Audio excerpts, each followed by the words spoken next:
your shepherd must steer the sheep to a certain direction. So whereas the people must also take blame, but I also blame the leadership of this country, because the leadership must be able to steer a country to a certain direction of prosperity.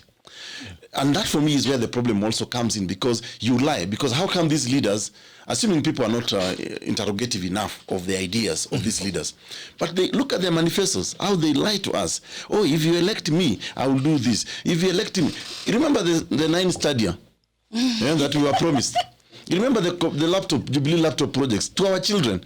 So today, why we also must now hold those leaders accountable. I agree totally with you that yes, these leaders don't come from planet Mars. They come from within us. We are the ones who elect them. Lakini pia hao viongozi wamekuwa wakora. Unapatiwa nafasi I'll tell you and look you in the face and tell you. Yes. You were in the ballot of 2017. That's very true. And actually, even in the repeat election, you came number 2. Yes. Kenyan had an opportunity of putting you as president. And they did not. You offered a platform of the Third Way Alliance. You offered a platform of change where you were not bribing or giving people money to choose you and everything. But they decided they will not do it. Exactly. They decided that we want this. We are dealing with a case of where the Jews told the rulers that we want Barnabas. Yes. Jesus must be crucified. Governor, I have a question. Yes. You come from Kiambu County. Yes. Watoto wa Governor Nyoro wanaenda shule zenye ziko Kiambu County. In fact, even himself, he started working in Kiambu the other day. He's been working for international organization like his kids don't go to schools that are in Kiambu County. Listen. Listen, Ahera. If Kiambu County schools are not good enough for the governor, why are they good enough for Kiambu residents? I don't want to be dragged into a conversation of whose kids go to where, because if a court here can afford to take his school to private school, then he should. Let's be clear. What is wrong with public schools? No. Listen, the public school in this country are pathetic. Whose fault is that? No. It is our fault, because the governments that are supposed to administer the progress in this school, who puts them there? Let me tell you. I think. No, what is their function being in government? When we put them there, what is their function being in government? Let me tell you. Until such a day, yes, you will see Governor Nyoro going to be treated at Kiambu level 5. Yes. That's the day you will realize that these readers are working for us. Lucia. But then they don't. They're not working for us. Lucia, let me come in here. Yes. You referred to our manifesto of Third Way Alliance in 2017. Yes. And I want to answer Lucia's question. Yes. The truth for the matter is this, that public institutions in this country have collapsed over time. Hospitals, public schools and stuff. I am a product of a village school myself. And here I am. Yeah. Having a conversation with you. I'm also a product. I also went for public school. You know what that means? Yes. Back in our days, we used to be given even writing material for free. Yes. You remember? Yes. For free. That's when public institutions were actually functioning. In fact, if you ask any of the leaders in Kenya today, yes, any of the leaders in Kenya today, including President Uhuru Kenyatta, yes, he may have gone to St. Mary, but it was a public school. Yes. Anybody could have gone to St. Mary. Yes. But you see, over time, public institutions have collapsed. Today, if you think about it, going to a hospital for just checkup. I remember before going to campus, I went to a dispensary in a place called Mogotio, to just be checked, do my health check. Today, you cannot go to a dispensary in this country. You have to go to a private hospital for medical checkup. And the moment you produce your medical card, you are done. There is a conspiracy between medical insurance and private hospitals to just finish you. You cannot go to a dentist today twice or thrice with the same card. It's gone. So the question, Lucia, is this.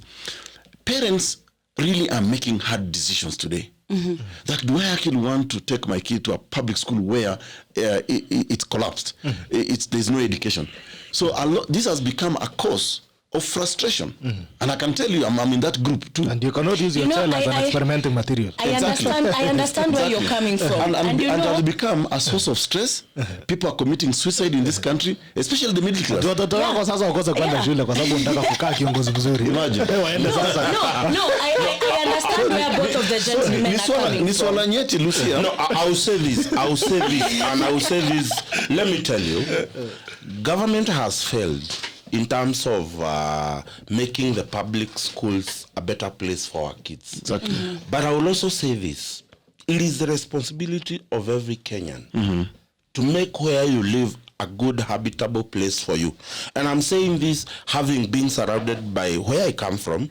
I'm surrounded by a number of public schools. Very good ones, actually. Yes. You have Manu, Alliance Girls, Alliance Boys. I'm actually going to come to the primary school. In the year 2007, 2008, a whole year I volunteered to teach in a school called the Gio Primary School is in Deya. And I'm telling you, I was teaching class 7 and 8, English and civics. And I had to go back to the English aid of class 4 for me to make them understand what I'm saying. And it was sad to see that these are the people expected to sit for an exam that is set in a certain language they cannot understand. But I also am a neighbor to a school called Fairlawns. A neighbor a school called Utafiti. These two are public schools where parents have made a deliberate decision to convert this school into what they would want a private school to look like. They are public schools.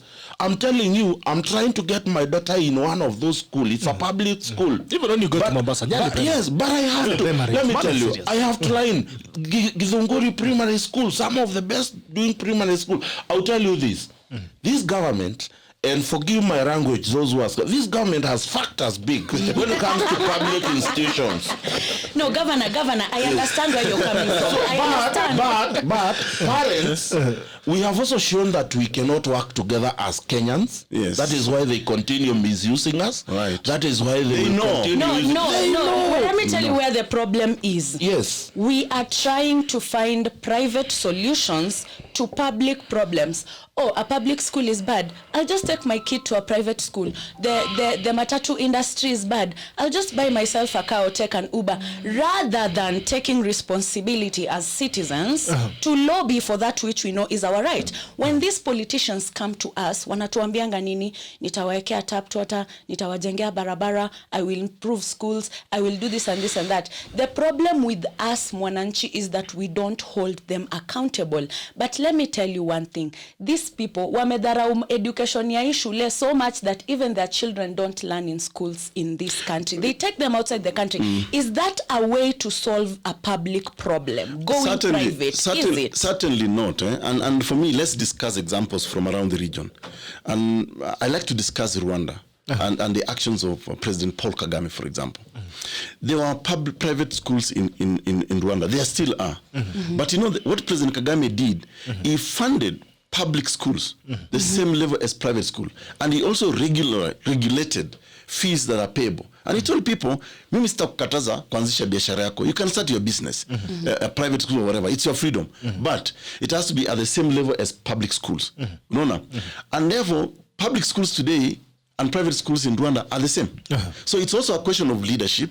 That actually a country must, because see, education is a right, it's a constitutional right, you know, and there's a lot of exploitation now by private schools of Kenyan parents, and that's because some of the owners of these private schools are actually in leadership.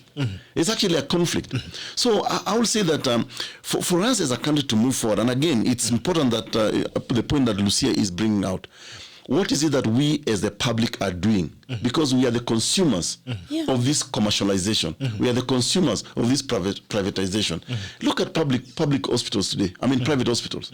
To be honest, you know, today you go to a private hospital, we talk, you know, Governor, kadi yako inanyongwa mara moja. Hata daktari akipita tu hivi akuangalie, hiyo ni fee.